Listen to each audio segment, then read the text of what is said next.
Colombia, porque estamos en contacto con el doctor Jaime Granados, abogado del expresidente Álvaro Uribe. Doctor Granados, gracias por estar con nosotros esta mañana. Gracias, ministro Juan. ¿Cómo está usted? Un placer, como siempre, hablar. Doctor Granados, ¿qué pasó ayer en ese proceso? Descríbanos para nuestra audiencia lo que ocurrió y explíquenos cómo opera esa reiteración de la declaración de inocencia que ha hecho el expresidente Álvaro Uribe. Recordará a la opinión pública que en noviembre, finalizando noviembre, el decreto de pruebas que se tomó por parte de la señora juez en lo que se denomina audiencia preparatoria antes del juicio, fue apelado por la Procuraduría y por la defensa. Eso significa que se suspende ese proceso hasta tanto el superior jerárquico, que es el Tribunal Superior de Bogotá, una sala de 3 magistrados, estudiase la apelación y una vez la resolviese, volvía el caso al juzgado para que se programaran las audiencias y se diera ya la continuación de lo que es propiamente instalación y desarrollo del juicio oral. Pues resulta que, como también recordaba la opinión pública, hace escasamente menos de 3 días, el 4 de febrero, para ser exactos, a las 9 de la mañana, el tribunal se pronunció mediante una decisión en donde revocó de manera significativa lo que hizo la primera instancia, porque la primera instancia había negado más de 40 testimonios y que había pedido la defensa testimonios muy significativos para probar la inocencia del expresidente Álvaro Uribe Vélez. En buena hora, el tribunal nos dio la razón, revocó lo dicho por la juez y ordenó que se practicaran esos testimonios, igual que otras pruebas importantes de carácter documental. Y al mismo tiempo determinó que, si bien es cierto, se confirmaba que no se negaban las exclusiones probatorias, es decir, que se mantenían las intestaciones que a juicio de la defensa y el Ministerio Público son ilegales, el debate no estaba agotado, sino que había que hacerlo en el juicio, que no quedaba cerrado, sino que el momento oportuno para dar ese debate era el juicio y ya correspondía, por supuesto, a la defensa ver cómo haría esa tarea. A raíz de eso, teniendo en cuenta que la decisión nos la enviaron a nuestros correos a las 7:50 de la noche del martes 4 de febrero, el miércoles 5 de febrero a las 9 de la mañana, ante la sorpresa que a las 8 nos había comunicado la juez que iba a iniciar el juicio al día siguiente, explicándole que por favor nos diera un tiempo mínimo, 7 días hábiles, para poder estudiar y analizar todo el impacto de la decisión del tribunal, aplicando no solamente lo que la ley expresamente dice, de que estaba suspendida la audiencia, sino que aparte de eso, lo que ha dicho la jurisprudencia del Tribunal Superior en el sentido de un principio que se denomina el reposo procesal, que hace que se decante, se madure lo resuelto y en un plazo prudencial, estamos hablando de escasamente una semana larga, y arrancar el juicio el 17 de febrero. La juez ayer no estuvo de acuerdo con nuestra petición, para variar, ya sabemos lo que ha pasado siempre en este caso, y lo que hizo simplemente fue que instaló el juicio, preguntó al expresidente y senador cómo se declaraba, y él, como es obvio, con su estilo característico, rechazó esos cargos, dijo que no había ningún peligro de que fuera a aceptar porque él es inocente, y enseguida le concedió la palabra a la fiscalía para que formulara su teoría del caso. Se tomó 26 minutos para hacerlo, y luego permitió que la defensa recesara para hacer su teoría del caso el lunes 10, que eso fue lo único que concedió. Esta es una demostración más de la juez que atropella desafortunadamente a la defensa, y ya varias veces ha sido corregida por el tribunal por eso que ella ha hecho. Doctor Granados, sí, vimos una juez muy hostil en esa audiencia. ¿Es normal que ese tipo de cosas ocurran en estas audiencias? ¿Ustedes consideran que hay garantías para el expresidente en este juicio? Pues agradezco mucho esta pregunta, porque la verdad he tratado de ser muy prudente, pero llega un momento en que se colma la paciencia, porque ya son faltas reiteradas y reiteradas. Hago una remembranza muy corta.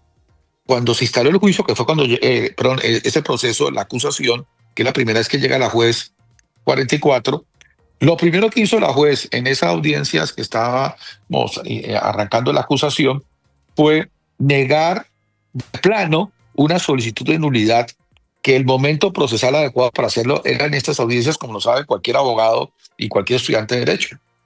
Ante esa negativa de plano, que evidentemente era equivocada, presenté un recurso de queja que me fue aceptado por el tribunal, lo que obligó a retrotraer el caso para poder sustentar la nulidad, conceder el recurso de apelación y que se fuera al tribunal.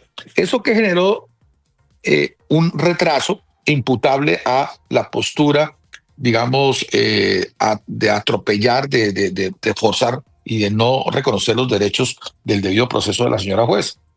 Posteriormente, y lo que es más dramático, ustedes recordarán, en el momento de la audiencia siguiente preparatoria, que es un momento fundamental del proceso, porque es donde se decantan qué pruebas se van a practicar en el juicio, nos negó la oportunidad de poder analizar lo que solo la noche anterior nos había entregado la judicatura, concretamente la Corte Suprema de Justicia, en un descubrimiento probatorio bastante complejo y prolongado de documentos digitales. Y a raíz de eso me vio obligado a retirarme de la audiencia, a dejar las constancias y a presentar una tutela, porque no podía continuar el proceso a mi juicio y no podía realizar ni descubrimiento probatorio ni las solicitudes probatorias en esas condiciones. Afortunadamente, el Tribunal de Bogotá nos dio la razón en la tutela, le llamó la atención a la señora juez y obligó a que se retrotrayera todo para poder entonces ahí sí hacer el descubrimiento luego de haber estudiado esos voluminosos documentos digitales, en donde encontramos que más de 100.000 archivos habían sido borrados, como en su momento se informó a la opinión pública y a la audiencia, y se pudo hacer las solicitudes probatorias correspondientes y hacer el debate que mencioné antes. Y ahora que le estoy pidiendo lo que dice la ley y lo que dice la jurisprudencia del Tribunal Superior, lo niega y nos concede escasas unas horas en esa forma de ella de atropellar, que evidentemente la conclusión es que no se están garantizando los derechos que tiene cualquier persona. En mi experiencia eso no ha ocurrido nunca. Nunca me he encontrado con un juez en 20 años de litigar este acusatorio, del cual fue uno de sus gestores, y resulta que me encuentro con alguien que no tiene en cuenta esto y que aún más ha hecho algo muy grave, estimados periodistas. Ha dicho que va a programar audiencias 4 días a la semana hasta que terminemos, a partir de marzo. Ustedes entenderán que aparte de discusiones teóricas de lo bueno o malo de un sistema de concentrado, que pues, claro que tiene sus virtudes, el hecho práctico en Colombia es que desde el comienzo esa idea, que era una idea en teoría buena, fue desechada y los jueces programan audiencias conforme al calendario judicial, y tenemos nosotros los abogados todos múltiples audiencias en las diferentes semanas durante meses. Y resulta que aquí pretende fijar docenas de audiencias, obligándonos a estar todos los días dedicados solamente a este caso, con lo que está afectando ni más ni menos que el ejercicio de la profesión de al menos el equipo de la defensa. Y de esa manera pues me preocupa esa forma atropellada que se está dando este proceso. Lo que está diciendo el doctor Jaime Granados, abogado defensor de Álvaro Uribe, tiene la mayor gravedad. Está diciendo que no hay garantías y ha explicado con el transcurrir de los episodios por qué hace esa afirmación. Doctor Granados, ¿qué dice la normatividad? ¿Qué mecanismos se pueden esgrimir, se pueden poner en marcha para restablecer una condición en la que haya garantías en un momento procesal tan delicado como este? ¿Hay algún camino para que se restablezcan las garantías perdidas? Estamos justamente haciendo esa valoración reflexiva, siempre respetuosa de nuestros jueces y nuestro Estado de Derecho, pero también con alarmas muy fuertes que nos obligarán seguramente a un pronunciamiento el día lunes en esa materia que nos corresponda intervenir. Pero sí quiero advertir que lo que ha querido finalmente el principal afectado a este proceso, que es el doctor Álvaro Uribe Vélez, es lo mínimo que a cualquier ciudadano se le puede pedir, y es que se le respeten sus derechos para que se pueda defender en igualdad de condiciones. Él ha sufrido la afectación de su buen nombre, ha sufrido una persecución infame, estuvo detenido domiciliariamente, tuvo que ser afectadas sus comunicaciones ilegalmente, tuvo que además ver cómo se filtraban esas grabaciones telefónicas y también la información de un proceso secreto que se le ocultó por 6 meses. Y cuando ahora, después de todos estos vaivenes, en situaciones muy únicas de este caso, llega el momento culminante que es el juicio, nos quieren atropellar para el juicio, sobre pretexto de que es que hay un riesgo de prescripción que no es problema de la defensa porque nosotros no lo hemos provocado. Así que estamos evaluando todas las posibilidades jurídicas, tanto en Colombia como a nivel internacional, y ya el lunes, Dios mediante, esperamos con el señor expresidente Álvaro Uribe Vélez y todo el equipo de defensa hacer el pronunciamiento respectivo. Doctor Granados, una duda de carácter procesal. ¿Es posible o lo tiene contemplado la defensa solicitar cambio de juez o eso no es probable ya en esta instancia? Bueno, técnicamente pues no hay una causal para un cambio de radicación del proceso. Lo que cabe es o mecanismos de vigilancia que permitan extremar las garantías que sí se respeten de diferente naturaleza, nacional o internacional, o cabe una recusación. Esas son las alternativas que estamos evaluando y que de manera muy franca no se ha tomado ninguna decisión porque estas decisiones se toman con todo el equipo de defensa y el señor expresidente se comunicarán en donde tienen que comunicarse, que es en la audiencia la que se haya tomado el día lunes. Justamente lo que pretendíamos era el derecho mínimo que tiene cualquier persona de hacer lo que dice la ley y la jurisprudencia. Claro, pero y aquí doctor lo que Granados, no se está respetando. Buenos días, doctor Granados. Mire, una recusación alegando que, es decir, el juez se ha pronunciado, ha prejuzgado, hay una enemistad profunda, hay una relación familiar. Es decir, ¿por qué específicamente podría cursar una recusación? Usted entenderá que pues no voy a hacer un planteamiento anticipado y que todavía no está definido ante ustedes y ante la opinión pública por respeto a la audiencia, por respeto a nuestra judicatura.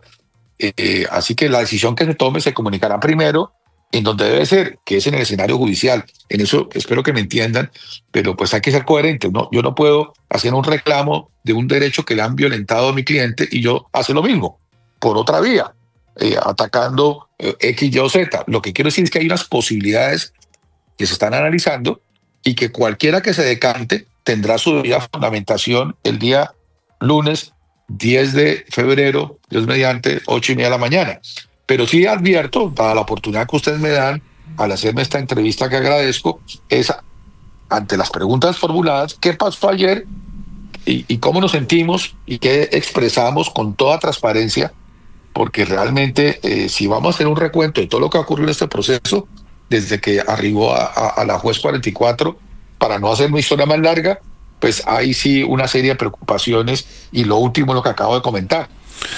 Ya que vamos a decidir, entenderán que solamente se comunicará en el momento que es y donde es. Lo entendemos perfectamente, doctor Granados. Una pregunta final sobre la naturaleza de este proceso y los efectos en esta instancia. ¿La decisión que se adopte por la juez es una decisión definitiva o esa decisión admite recursos? Por supuesto que admite recursos cuando termine el juicio, porque toda decisión en nuestro sistema jurídico procesal penal de fondo, como es una sentencia, cualquiera que sea la decisión que se tome la sentencia, admite el recurso de apelación ante el Tribunal Superior de Bogotá, y de ahí adelante pues hay otras posibilidades que no quiero especular, pero mínimo existe cualquier decisión que tome el juez de conocimiento en la sentencia es susceptible de recurso de apelación. En otras jurisdicciones, simplemente no me quiero extender, solamente se puede apelar si la sentencia llegara a ser condenatoria o mixta. Unos cargos sí, otros cargos no se condenan. Pero nuestro sistema jurídico, tema que se puede debatir académicamente, la absolución también es susceptible de apelación. En este caso, por las alegadas víctimas, por ejemplo, por la Fiscalía. Repito, es un tema de debate interesante académico, pero nuestro Estado de Derecho actual vigente en Colombia, tanto la una como la otra, absolución o condena, o soluciones mixtas, son susceptibles de recurso de apelación esa sentencia ante el Tribunal Superior Judicial, en este caso Bogotá.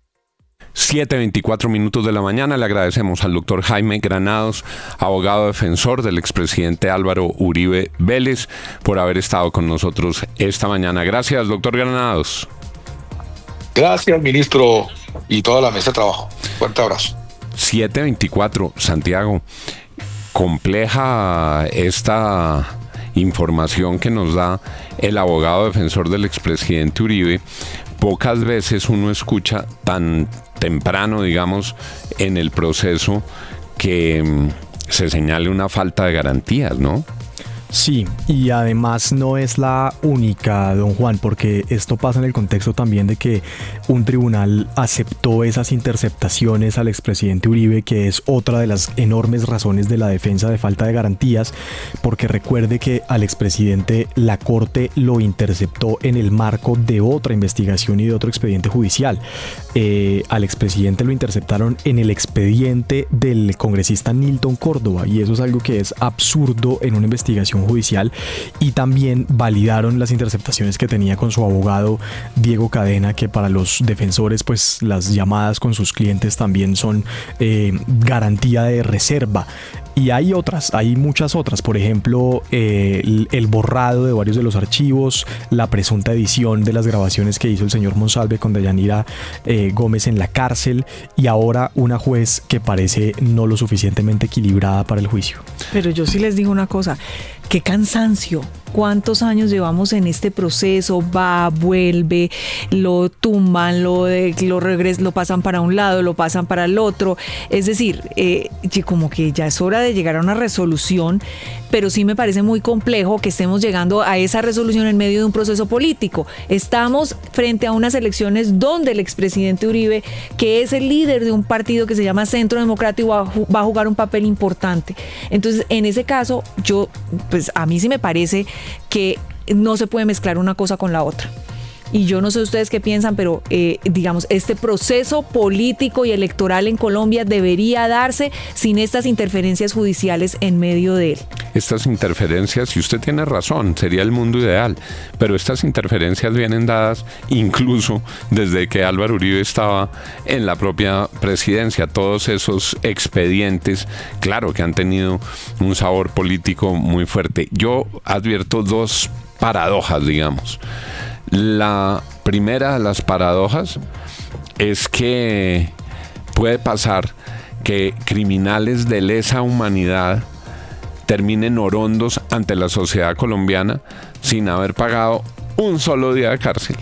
Sin haber pagado un solo día de cárcel. El que los combatió, el que los persiguió, el que volvió a destapar este país para que la gente pudiera vivir y viajar y estar bien en él y tener seguridad. Sí. Entonces, si esa no es una paradoja de la sociedad colombiana, ¿cómo le vamos a explicar al futuro, a las generaciones que vienen, este país en el que combate a los terroristas puede terminar en la cárcel, y los que cometen los crímenes de lesa humanidad pontificando en el Congreso de la República? Y lo segundo, William, que para mí constituye otra paradoja, es cuando uno compara algunos procesos.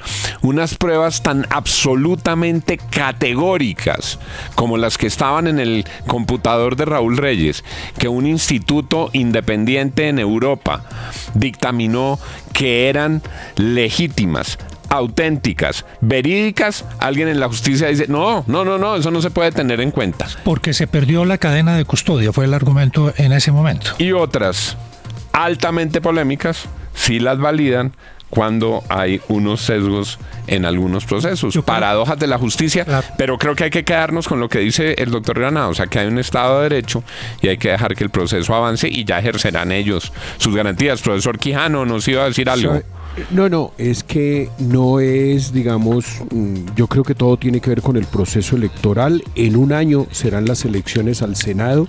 Seguramente el pacto histórico que ha logrado la unión de sus partidos va a ser una lista muy fuerte para, no sé, para apostarle a unos 20 senadores. Pero le digo, don Juan, si el expresidente Uribe no encabeza la lista al Congreso, al Senado concretamente, del Centro Democrático, podemos entregarle el Senado a la izquierda. Ellos ya saben que la presidencia no la ganan, pero si el presidente Uribe no encabeza en el Centro Democrático, con María Fernanda Cabal, Paloma Valencia, Miguel Uribe, si no encabeza una buena lista de Senado, podemos entregarle el legislativo a la izquierda.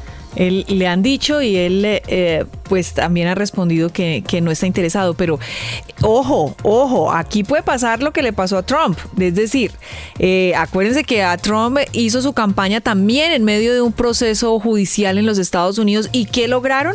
No lograron sacarlo del juego, lo que hicieron fue fortalecerlo. Lo victimizaron y lo usó políticamente de la manera que le permitió llegar. Si lo que quieren es sacar del juego al expresidente Uribe. Pero me parece que estamos hablando de una cosa y dando por sentado, naturalizando, como se dice hoy en día, una cosa que me parece realmente terrible, y es que la justicia se estuviese prestando para favores políticos, para dañar a alguien o para favorecer a alguien. No, pues terrible, lo que está diciendo el doctor Granados justamente es que van a avanzar en el proceso porque ellos siempre han sido respetuosos de la justicia, pero advierte unos peligros y comparte con nuestra audiencia algo que es muy importante, y es que el abogado defensor de Álvaro Uribe considera que se está adelantando un proceso sin las garantías adecuadas. 7:30.